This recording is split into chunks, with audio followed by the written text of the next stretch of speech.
বাংলাদেশ ই স্পোর্টসের জন্য আজকে সব থেকে কালো একটা দিন। বাংলাদেশ ই স্পোর্টস বা বাংলাদেশের ফ্রি ফায়ার ই স্পোর্টস বাংলাদেশ থেকে হারিয়েছে ফ্রি ফায়ারের সব থেকে ডেডিকেটেড একটা ফাইটারকে, একটা যোদ্ধাকে। ছিল ক্যানোলা নিয়েও খেলতে চাইছে, মানা করছি, পরে নাদিসও নিয়ে গেছে। নাদি নিয়ে গিয়ে হচ্ছে ক্যানোলাটা খুলছে, কারণ ক্যানোলা দিয়ে কিভাবে খেলবে, ক্যানোলা দিয়ে তো খেলা সম্ভব না।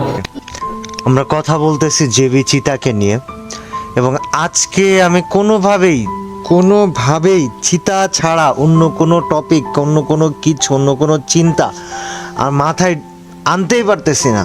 গাইজ, আমি তোমাদেরকে আজকে একটু জেবি চিতাকে চেনাবো।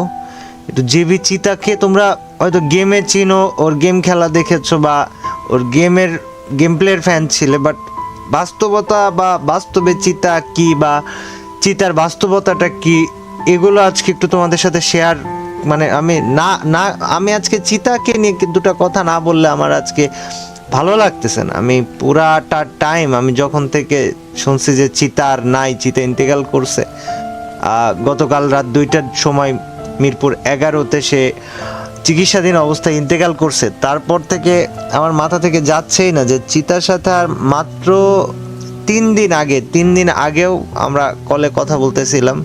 তো ওই সময় চিতা বলতেছে যে ভাই, আমি ইন্ডিয়া যাব, আমি ইন্ডিয়া যে আমার অপারেশন করাবো ভাই, আমি দোয়া করেন, আমি সুস্থ হয়ে ফিরে আসতে চাই ভাই, আমি সুস্থ হয়ে ফিরে আসি ভাই, দোয়া করেন। আমরা ভাই মানে ও এই যে জব ব্রেকার স্কোয়াডটা, এটা বাংলাদেশের সব থেকে কনসিস্টেন্ট একটা স্কোয়াড। আমি কখনো হয়তো এত আহামরি ওদেরকে বড় করে দেখায় ভিডিও টিডিও বানাইনি, কিন্তু মানে বড় করে দেখানোটা আমার ভালো লাগে নাই, কিন্তু ওদের যে কনসিস্টেন্সি, বাংলাদেশ ই স্পোর্টসের ইতিহাসে ওদের যে অবদান, জব ব্রেকার্স এই নামটার যেই মানে এই নামটার যে মাধুর্য, এই নামটার যে ভালোবাসাটা কাজ করে নামটা শুনলে, এটা বাংলাদেশে আর কোন টিম আছে বা কোন টিমের প্রতি এরকম কাজ করে? হয়তো অন্য টিমের প্রতি বাকিদের কাজ করতে পারে, বাট ওরা বাদে আমার কারোর প্রতি এই ফিলিংসই কাজ করে নাই। এবং জব ব্রেকার্স আমার সাথে কানেক্টেড হয়েছে খুব কাকতালীয়ভাবে। তোমরা হয়তো যারা পুরাতন প্লেয়ার আছো, হয়তো যারা নতুন তারা জানবা না, এরা জানার কথাই না, যারা পুরাতন তারা জানবে যে জব ব্রেকার্স মানে ছিল নাইম আলমের স্কোয়াড। আর নাইম আলম আর আমার সম্পর্কটা ছিল একটু আলাদা রকমের, এবং নাইম আলম যখন ফ্রি ফায়ার ছেড়ে দেয়, জব ব্রেকার্স তখন মোটামুটি হারাই যায়, বলা চলে হারাই গেছিল, ওরা ছিল না, ওরা গায়েব হয়ে গেছিল। হঠাৎ করে রোড টু গ্লোরি টুর্নামেন্ট আসে, আর ওই সময় শোয়েব ভাই এসে আমাকে বলে, কাব্য তোর কি স্কোয়াড রেডি হয়েছে? ততক্ষণে মিস্টার ট্রিপোলার, গেমিং উইথ তালহা বলো, জিকু ভাই বলো, জারাগা বলো, রোস্টেড বলো, মানে সব ইউটিউবারই তাদের টিম ফিক্স করে ফেলেছে। আমার তখনও কোনো টিম নেই, আমি প্যারাও নিচ্ছি না যে দূর, এটা নিব না, একটা টিমকে নিব না। তো বললো যে জব ব্রেকার্স আছে ফাঁকা। জব ব্রেকার্স ফাঁকা আছে মানে? যে জব ব্রেকার্স তো এখনো কারোর সাথে যায় নাই। তুমি কি বলো, জব ব্রেকার্স আবার খেলতেছে? হ্যাঁ, ওরা তো রিসেন্ট টাইমে ব্যাক করছে। তো পরে শোয়েব ভাইয়ের কাছে এই কথা শুনে জব ব্রেকার্সের সাথে একটা মিটিং অ্যারেঞ্জ করি, আর ওই মিটিংয়ে উপস্থিত ছিল চিতা ছিল, তারপর ফ্রিক ছিল, মানে তানভীর ছিল, আমাদের সিয়াম ছিল, কুট্টুস ছিল, ওরা সবাই ছিল। ওদের সাথে আমার আনুষ্ঠানিক যাত্রা শুরু হয় এই রোড টু গ্লোরি টুর্নামেন্টের মাসখানেক আগে থেকে। এর মাঝখানে আমরা রোড টু গ্লোরি টুর্নামেন্ট খেলি, হেরে যেতে যাই, মানে 5টা ম্যাচ, ভাবো যে 6 নম্বরেরও পরের পজিশনে আমরা আছি দাম করে। মানে এই যে 5টা ম্যাচ হচ্ছে, 5টা ম্যাচে ফ্রিকের বা চিতার একই কথা যে ভাই প্যারা নিন না, সমস্যা নেই, আমরা জব ব্রেকার্স ভাই, আমরা এক ম্যাচে খেলা ঘোরাই দিই। তো 6 নম্বর ম্যাচে দাম করে এমন একটা গেম প্লে হইলো যে আমার মনে হয় বাংলাদেশ ই স্পোর্টসের ইতিহাসে এটা অন্যতম একটা সেরা ম্যাচ আমার কাছে। আর আমরা সেকেন্ড হই রোড টু গ্লোরি টুর্নামেন্টে। তো চিতা, ওই সময় চিতা, ফ্রিক, কুট্টুস সবাই ছিল।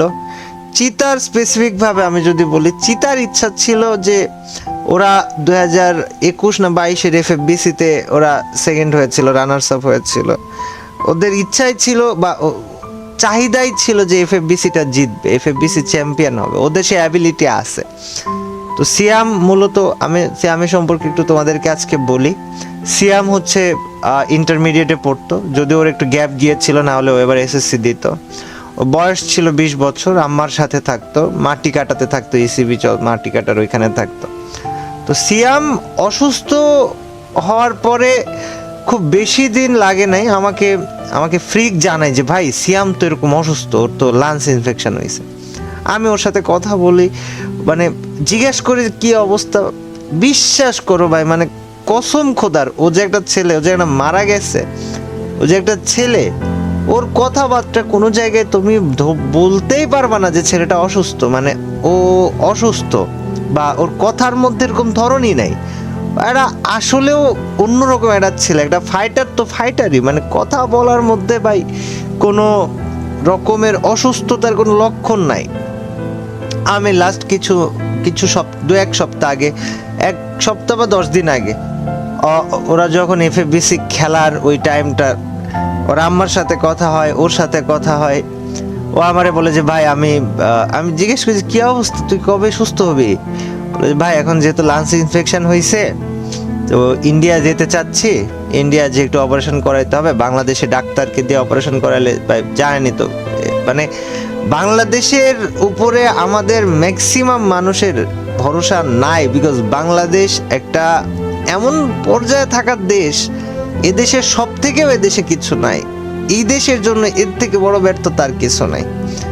আমার ছোট ভাই চিতা সিয়াম যে বেঁচে নাই, সিয়াম বলছে যে ভাই বাংলাদেশে চিকিৎসা করাবো না, আমি ইন্ডিয়াতে ভাই টিকিট করাইতে দিতেছি বা ভিসা করাইতে দিতেছি, আমি ইন্ডিয়াতে যে অপারেশন করবি। কয়েকদিন আগে কথা বললাম, আমি তোমাদেরকে বলি, ওর সাথে আমার লাস্ট কথা হয় হচ্ছে জুনের 30 তারিখে।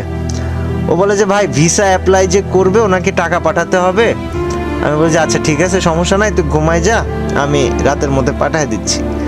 তো ও নিজেকে মানে সুস্থ করার জন্য যথেষ্ট আশাবাদী ছিল ভাই, যথেষ্ট আশাবাদী ছিল। ওর হয়েছিল কি, স্পেশালি লাংস ইনফেকশন হয়েছিল, আর যার কারণে ওর হাতে পায়ে সারা শরীরে পানি জমে যাচ্ছিল, এবং লাস্টে সম্ভবত গতকাল রাতে মিরপুর 11-তে তোমার ছিল, ডেল্টা হেলথ কেয়ারে ভর্তি ছিল।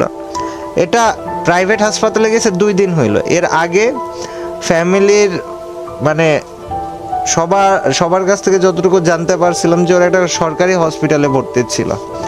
আমার কথা হচ্ছে সরকারি হসপিটাল রেখে লাভ কি যদি সেই সরকারি হসপিটাল দিয়ে প্রপার চিকিৎসায় না দিতে পারে। অনেকটা টাইম ওকে ডিলে করাইছে, অনেকটা সময় ওকে ডিলে করাইছে, তারপর ওকে প্রপার চিকিৎসা দেয়নি সরকারি হসপিটাল। ভাই তোরা পারবি না, তোরা বলে দে যে ভাই আমরা পারবো না। ডিলে করাইছে এবং অনেকটা সময় ডিলে করাইছে। মাত্র 2 দিন হয়েছে বেসরকারি হসপিটালে না পেরে বাধ্য হয়ে ভর্তি হয়েছে। তো ও গতকাল রাত্রে, আমি যতটুকু শুনলাম তানভীর মানে আমাদের ফ্রিকের কাছ থেকে, গতকাল রাত্রে সম্ভবত হৃৎপিণ্ডের ভালভে কোথাও একটা পানি জমে যাওয়ার কারণে বা ঢুকে যাওয়ার কারণে ও ইন্তেকাল করে।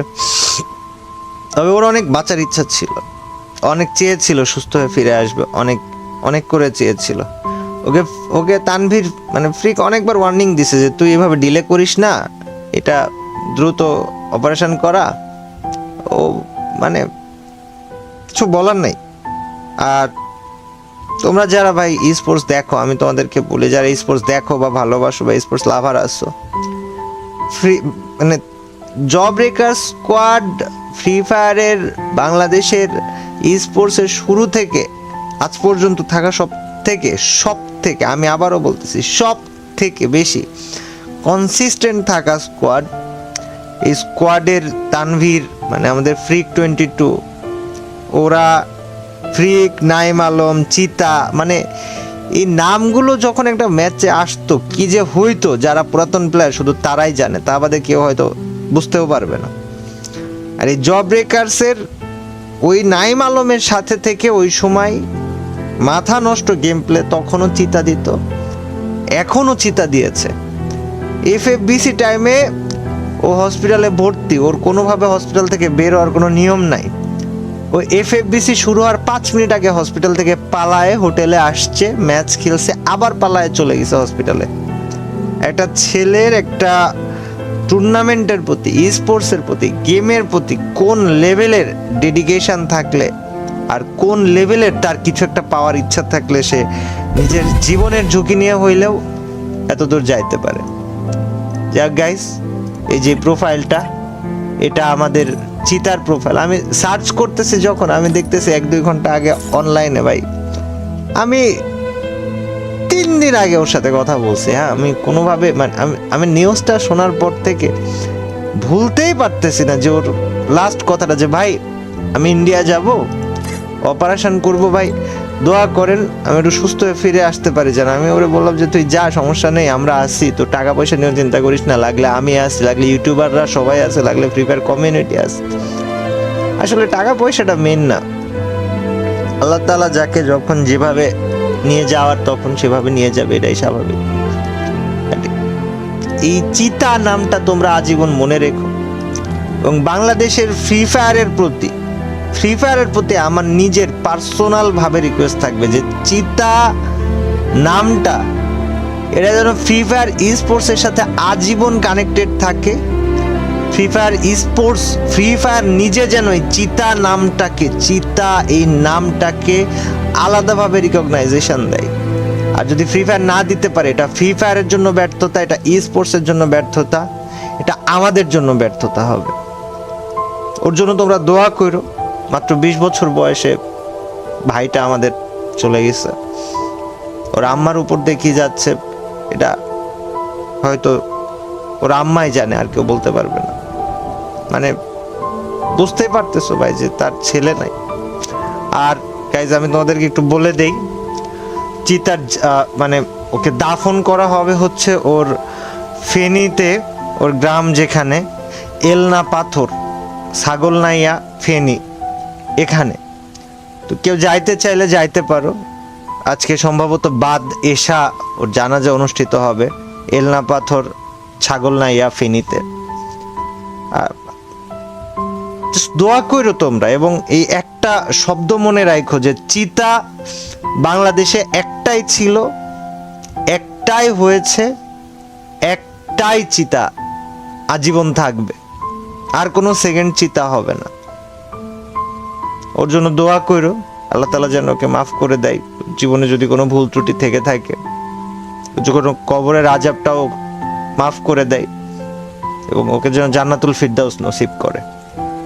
তোমরা চিতা নামটাকে ফ্রি ফায়ারের স্পোর্টসের ইতিহাসে আজীবন বাঁচায় রাখবা। তোমরা এই দায়িত্ব আমি নিচ্ছি, তোমাদেরকে দিচ্ছি, এবং ফ্রি ফায়ার যেন চিতাকে আলাদাভাবে রিকগনাইজেশন দেয়, যেন আজীবন স্পোর্টসের সাথে জেবি চিতা এই নামটা লেগে থাকে। আল্লাহ হাফিজ সবাই।